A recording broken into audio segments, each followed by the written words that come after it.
Bonjour, bienvenue sur le nouveau meeting de la Lamera Cup du Val de Vienne dans cette saison 2016, le numéro 4. 4e manche donc, circuit du Val de Vienne, un grand soleil, des équipes merveilleuses. Et puis surtout une équipe de prod au top du top. Bravo les gars, parce qu'on n'en parle jamais. On n'en parle jamais. Et non, on parle que des concurrents, des voitures. En revanche, mon petit Gaël, on est là pour les bagnoles en même temps. Est-ce que maintenant vous allez tous venir m'embêter pendant que je fais mon plateau d'intro? Ouais, on va tous venir te casser les couilles et ça va être là comme ça jusqu'à la fin de la saison. Et je crois que pour la finale, on va te réserver une petite surprise. Ok. Bonjour à tous, bienvenue sur le circuit du Val de Vienne où la Lamera Cup fait sa rentrée. Nous attaquons le 4e rendez-vous de la saison. Ce qu'il faut retenir de ce circuit long d'un peu plus de 3 km 700, ce sont 3 choses: technicité, sécurité et vitesse, notamment grâce à une longue ligne droite de plus de 1000 mètres.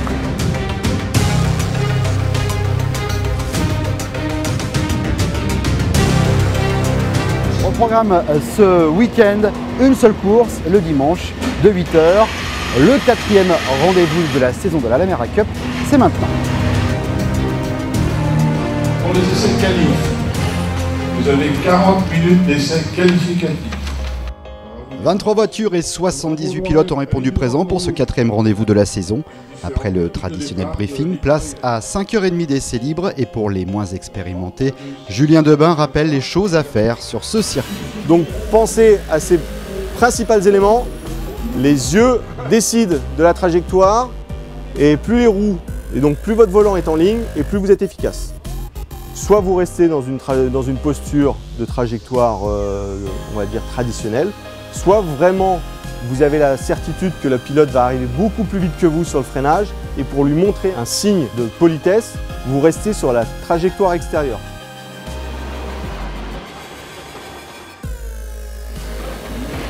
Lors de ses premiers tours de roue, c'est la 27 qui sort du lot, suivie de la 19 Actua Red Team et la 31 H Racing.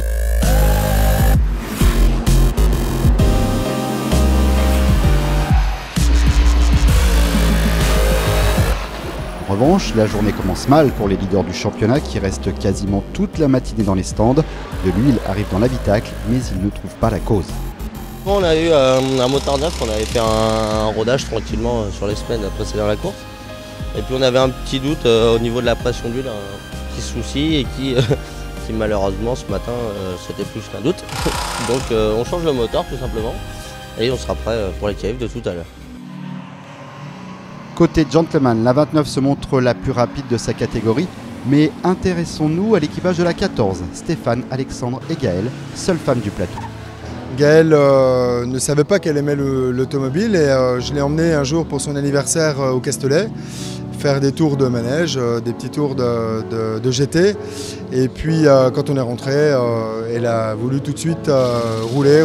On a commencé à apprendre sur circuit en track days avec une Porsche, et puis on a rencontré Joël par hasard avec sa Lamera qui venait en démonstration, qui nous l'a fait essayer. Et là on a dit c'est là-dedans qu'on veut rouler. Concernant le 3e pilote, Stéphane, il n'avait jamais conduit de voiture de course avant cette année, en tout cas jamais en vrai. J'ai dû commencer, je pense, vers l'âge de 12-13 ans, un peu à jouer sur console au départ. Et progressivement, je me suis mis aussi à jouer sur PC. Parce que c'est quand même beaucoup plus proche de la réalité. On a aussi un volant, des pédales, un levier de vitesse. Et j'ai commencé à faire de la vraie simulation, je pense, vers 16-17 ans. Spécialiste du pilotage virtuel, Stéphane a tout de suite trouvé ses marques avec une vraie voiture. Il nous a bluffé parce qu'au départ on pensait qu'on allait lui apprendre 2-3 petites choses, et en fait il nous a bluffé. Finalement, le réel, avec ces voitures-là en tout cas, ça devient presque plus simple que le virtuel. Parce que le virtuel, on fait que anticiper des choses qu'on ne ressent pas. Là, en réel, on ressent tout dans le volant et surtout dans les fesses finalement. C'est là où on prend un peu des G, on ressent la voiture au freinage, accélération. Avec le baquet, on est bien maintenu aussi au niveau des derniers. Donc on ressent vraiment beaucoup la voiture et ça nous donne beaucoup plus d'informations que dans le virtuel. Avec plusieurs podiums cette saison, l'équipe de la 14 fait partie des meilleurs dans la catégorie gentleman. Et pour Gaël, chaque podium reste un grand moment. C'est que du bonheur, oui, je suis émue, ouais, à chaque fois ça fait un pincement au cœur. C'est sympa, ouais, c'est une belle aventure humaine. C'est toute l'équipe. Quand on monte sur le podium, c'est pour tout le monde, c'est pas que pour nous, et c'est vraiment des week-ends, ça clôture un week-end, voilà, c'est sympa, c'est que du bonheur. Place au qualif où cette fois, puisqu'il n'y a qu'une seule course, 2 pilotes roulent pour un total de 40 minutes. Puis derrière, les 10 meilleurs repartent en piste pour une super pole.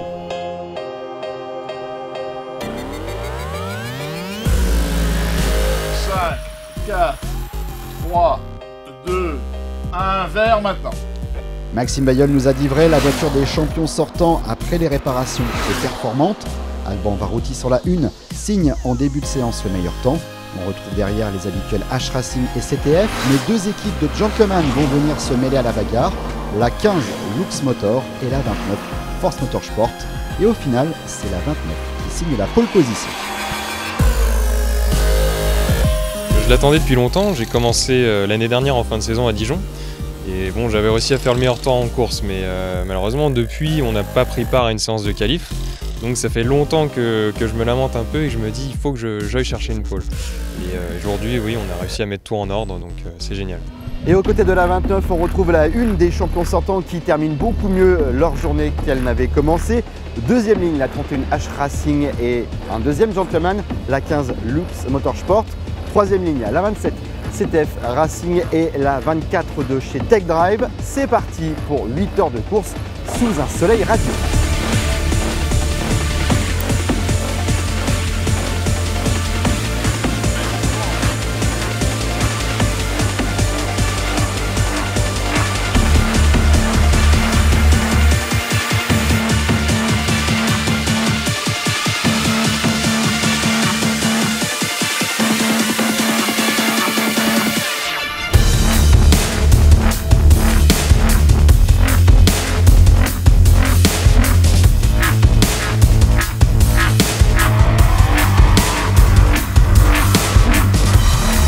Et c'est la 1 qui va prendre les commandes dès les premiers virages, suivi du poleman sur la 29.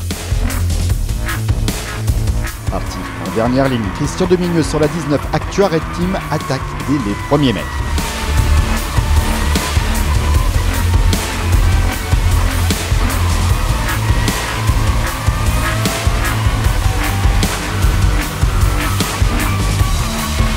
Si vous n'êtes pas convaincu, cette vue embarquée de la 14 le confirme.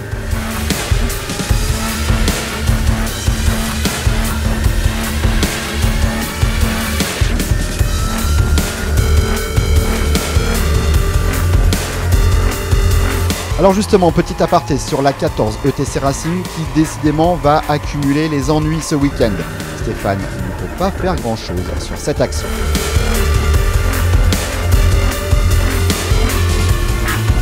Grâce au remarquable travail des mécanos, la 14 va pouvoir repartir, mais ne pourra plus viser le podium.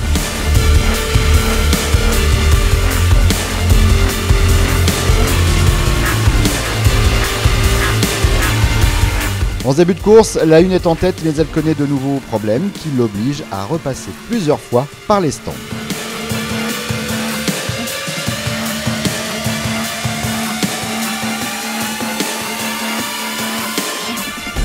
Le départ ce matin s'est très bien passé, on était en tête et puis au bout du 6 ou 7e tour, la voiture dans le box, un problème sur le moteur, une petite connerie à faire mais ça nous a fait perdre 6 tours donc on ouvre la 18e.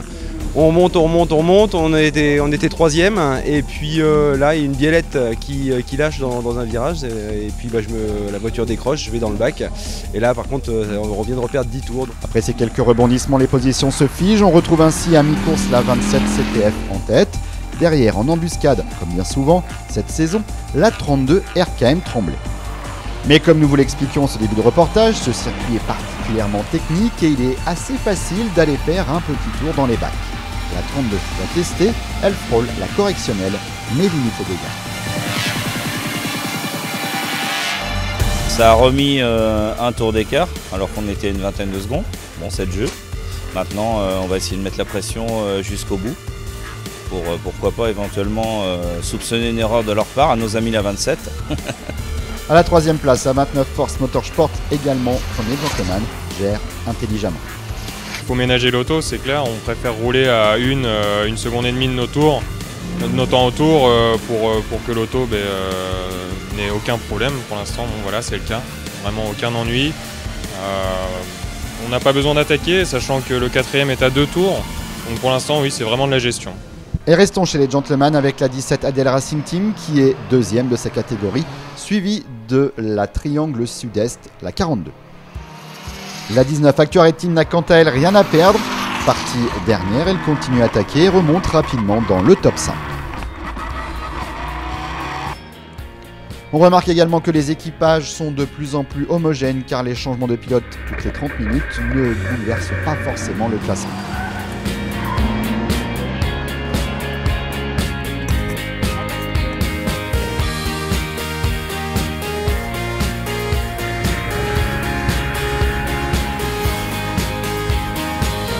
Cette dernière partie de course, le safety car va sortir régulièrement suite aux différents passages dans les bacs et Jackie Lamontagne, le directeur de course, décide même à juste titre de faire nettoyer la piste à 2 heures du drapeau à damier. En effet, les graviers présents sur certaines trajectoires ont décidé de venir se loger dans quelques voitures, entraînant ainsi des problèmes mécaniques. À une demi-heure de l'arrivée, alors que la course semble plier, le suspense monte d'un cran lorsque la 27, leader, doit repasser par les stands. Ça allait bien, on était en tête avec 3 tours d'avance, donc dans un rythme super confortable où on assurait en fait. Et l'accélérateur a eu la bonne idée de rester bloqué à fond entre le virage 8 et le 9, donc dans la partie technique, dans le cœur du circuit, là où c'est pas pratique du tout, quoi. La 29 en profite pour s'emparer des commandes. Difficile de prévoir qui va gagner lors des 10 dernières minutes puisqu'il n'y a qu'une poignée de secondes qui séparent la 29 et la 27.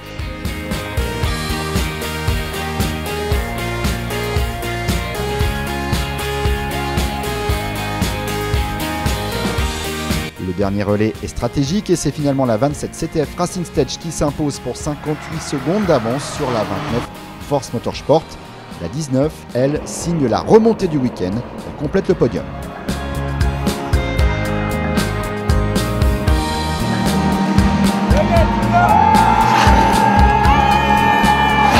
J'ai cravaché moi mon dernier relais pour revenir le plus près possible de la 29 et Nico a fini le boulot en passant devant et Laurent a tout achevé en validant la victoire.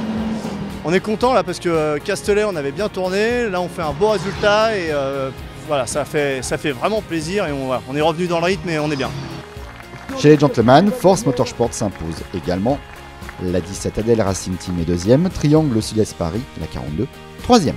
Ainsi s'achève ce 4e épisode sur des dernières minutes de course passionnantes. Prochain rendez-vous dans un petit mois, 9-10 octobre en Espagne sur le circuit de Jarama. D'ici là, portez-vous bien. Salut!